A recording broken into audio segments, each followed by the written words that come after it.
आउ केईटा दिन पर आसी जाउछि इलेक्शन। तो दर्शक बंधु सेइथिपाई चारिआडे निर्वाचन को नहीं जोरदार चर्चा चली। विभिन्न राजनैतिक दल माने रैली एवं सभा करी निजर संगठन को मजबूत करुछंती। किए गाँ गाँ बुलुछि तो किए हेलिकॉप्टर आसी निजर प्रचार चलैछंती। किंतु ए 25 वर्ष भितरे किए कौन करि पारिछि ताहा ओडिशावासी 2024 निर्वाचन भोट्रे जणाई देबे। तो दर्शक बंधु आमे आउ से निर्वाचन भीतर को न जाई एही निर्वाचन रैली रे दुई दल मध्यरे घटी जाइथिबा एक सांघातिक घटनावली को देखाइबा को जाउछु एही वीडियो रे। तो दर्शक बंधु वीडियो को जमा भी स्किप न करी शेष पर्यंत देखंतु एवं जदि आपण जणे ओडिया बोली एवं जगन्नाथ महाप्रभुंकर भक्त बोली निजको धन्य मने करुथांती ताहाले कमेंट रे जय जगन्नाथ लिखि दियंतु एवं चैनल को सब्सक्राइब करी बेल आइकन को दबाई दियंतु। तो दर्शक बंधु आउ डेरी न करी आरंभ करिबा सेही घटनार सत्यासत्य विवरणी विषय रे।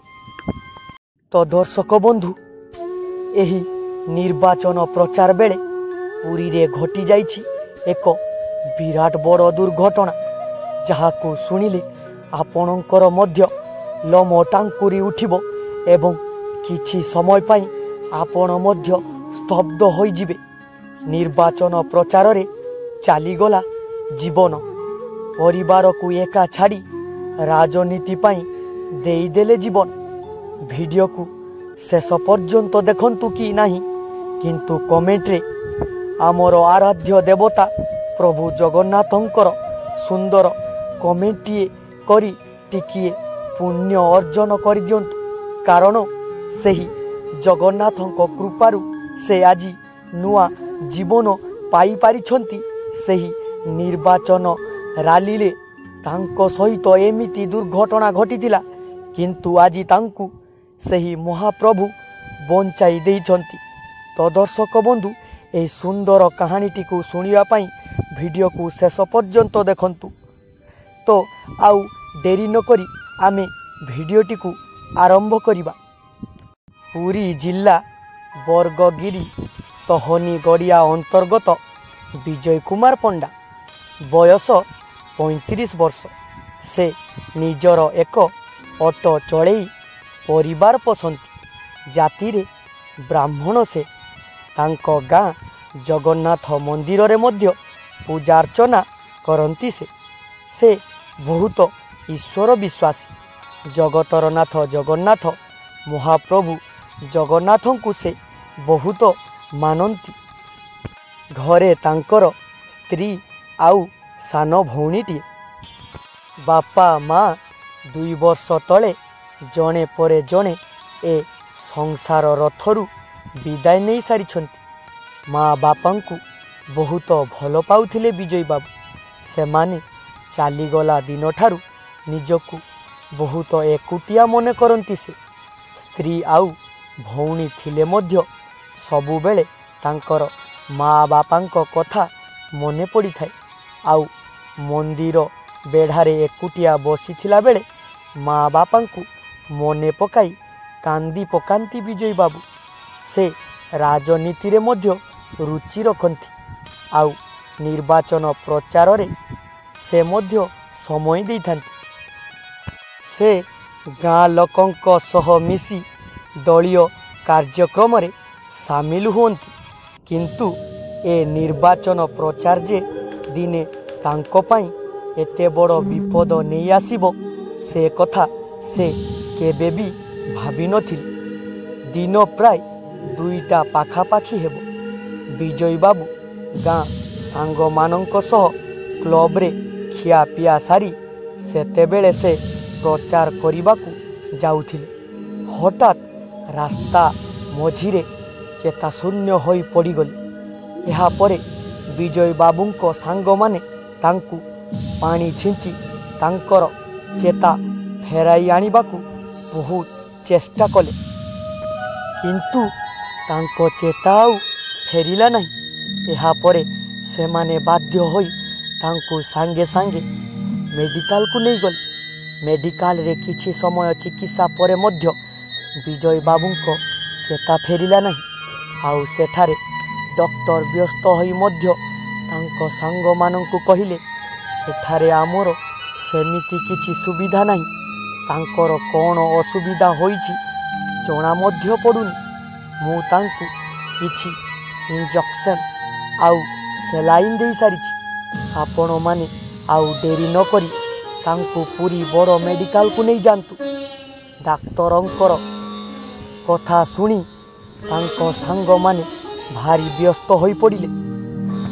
आउ सांगे सांगे तांको घर को खबर दे देले। विजय बाबूंको स्त्री आउ भौणी ए खबर पाई संगे संगे आसी मेडिकल रे पहुंची गले। दुई जन जाक अधैर्य होई भो भो होई कांदु थांती। विजय बाबूंको सांग माने एम्बुलेंस को कॉल करी देइथिले। तांको पूरी बड़ मेडिकल को नबा पाई समस्त प्रस्तुति चली थाए। समस्ते व्यस्त होई जगतर नाथ महाप्रभु जगन्नाथ को डाकु थांती। आउ विजय बाबूंको भौणी दौड़ी गले गाँ जगन्नाथ मंदिर को। मंदिर भीतर को जाई महाप्रभुंको आगरे बसी पड़ी भो भो होई कांदु थांती। आउ ठाकुर को कहु थांती, हे जगतर नाथ जगन्नाथ, पिला बेलू तो आम बाप मां को छड़े नहीं आउ शेषरे मो भाई को मो ठारू छड़े नेबाकू बसीछ। मु आपणक निकटरे कि दोष करिछि प्रभु, काहींकि आमको एते बड़ दुख दौच प्रभु। आउ आजी जदि मो भाईर किछि होई जाए ताहले एठी मुंड पिटी पिटी मु जीवन देई देबी प्रभु, जीवन देई देबी। बापा माँ जीवा परे मो भाई ही मोर सबु किछि थिला। आजी तुमे मो भाई को नेबाकू बसीच प्रभु। एते बड़ दुनिया रे से एका मोर साहा भरोसा प्रभु। शेषरे ताकू कोण मो ठारू छड़ेई नब। पिलाटी दिनरु से तुमको बहुत भक्ति करे, सबु बेले तुमर पूजा करे प्रभु। आउ माँ बापा चाली गला दिन ठारू से तुमको तार सबु किछि भाबिथिला प्रभु। दिन राति तुम पाखरे समय काटुथिला, तुमको एते भल पाउथिला, एते सारा भक्ति करुथिला। काहींकि तमे ताकू एते बड़ विपद को ठेली दउच प्रभु। एते निष्ठुर तमे केमिति हेई पारुच महाप्रभु। आजी जदि तमे थाउ थाउ मो भाईर किछि हेई जाए मु मध्य आ बंचिबिनी प्रभु। तुम मंदिर भितर मु मोर जीवन को हारी देबी प्रभु, जीवन को हारी देबी। आउ आजी मु कहूछि तुमे हेउच गोटिए काठर मूर्ति, तुमर हृदय बोली किछि नाही। तमे खाली बड़ बड़ आखिरे चाही रही भक्तंकर दुख देखुच प्रभु, किंतु भक्तंकर दुख को बुझी पारुनु। एमिति कांदी कांदी महाप्रभुंकु केते डाकिले विजय बाबूंकर भौणी। आउ एतिकी बेले सते जेमिति जगन्नाथ तांको डाक शुणी पकाइले। हठात प्रभुंको मस्तकरु एक फूल खसी आसिला। फूल खसिबा देखि आश्चर्य होइगले विजय बाबूंको भौणी। एहा परे आउ डेरी न करी से फूल को धरी दौड़ी गले मेडिकल। आउ भाई पाखरे नहीं रखीदेले से फूल को। एहा परे मेडिकल रे घटिला एक विराट बड़ चमत्कार, जहा समस्तंकु आश्चर्य स्तब्ध करदेला। डाक्तर मध्य विश्वास करि पारिले नाही। विजय बाबू किछि समय परे आखि खोलिले, तांकर चेता फेरी आसिला। ए सबु कौन घटी जाइछि बोली परस्पर कथा हेबाकू लागिले। एहा परे तांको भौणी सबु कथा कहिले। ଏବଂ ଭଉଣୀଙ୍କ ପାଖରୁ ସବୁ କଥା ଶୁଣିବା ପରେ ସେଠି ଉପସ୍ଥିତ ଥିବା ଲୋକମାନେ ମଧ୍ୟ ତାଙ୍କର ଚେତା ଫେରି ଆସିବାର ଦୃଶ୍ୟ ଦେଖି ଆଶ୍ଚର୍ଯ୍ୟ ହୋଇଗଲେ। ଆଶ୍ଚର୍ଯ୍ୟ ହୋଇ ପ୍ରଭୁ ଜଗନ୍ନାଥଙ୍କୁ ଧନ୍ୟବାଦ ଜଣାଇଲେ ଆଉ ହାତ ଯୋଡ଼ି ପ୍ରଭୁଙ୍କୁ ମୁଣ୍ଡିଆ ମାରିଲେ। ସତରେ ମହାପ୍ରଭୁଙ୍କ ଲୀଳା ଅପାର। ତାଙ୍କର ଭକ୍ତର ରକ୍ଷା ପାଇଁ ସେ ଯେମିତି ହେଲେ ବି ଆସି ତାଙ୍କୁ ରକ୍ଷା କରିଥାନ୍ତି। ଏ ହେଉଛି ସେହି ଲୀଳା ପୁରୁଷଙ୍କର ଲୀଳା।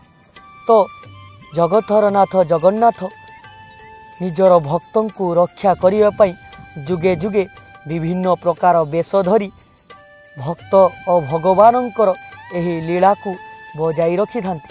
ତ ଏହି ଭକ୍ତ ଓ ଭଗବାନଙ୍କର ଏହି ସୁନ୍ଦର ସୁନ୍ଦର କାହାଣୀ ଗୁଡ଼ିକୁ ଯଦି ଆପଣମାନଙ୍କୁ ଭଲ ଲାଗୁଥାଏ ତାହେଲେ ନିଶ୍ଚିତ ଚ୍ୟାନେଲକୁ ସବସ୍କ୍ରାଇବ୍ କରି ରଖିଥିବେ ଏବଂ ଏହିପରି ସୁନ୍ଦର ସୁନ୍ଦର ମହାପ୍ରଭୁଙ୍କର ଅନୁଭୂତିକୁ ଶୁଣିବା ପାଇଁ ସବସ୍କ୍ରାଇବ୍ କରି ବେଲ୍ ଆଇକନ୍କୁ ଦବାଇ ରଖିଥିଲେ ମୁଁ ଯେତେବେଳେ ବି ଏହି ମହାପ୍ରଭୁଙ୍କର ଅନୁଭୂତିକୁ ଆପଲୋଡ଼ କରିବି ଆପଣମାନେ ସର୍ବପ୍ରଥମେ ଦେଖିପାରିବେ ଏବଂ ସେହି ଜଗତର ନାଥ ଜଗନ୍ନାଥଙ୍କ ଆଡ଼କୁ ଆପଣଙ୍କର ମନ ମଧ୍ୟ ଚାଲିଯିବ ଏବଂ ତାଙ୍କ ପ୍ରତି ଭକ୍ତି ଆସ୍ଥା ଆହୁରି ବଢ଼ିଯିବ।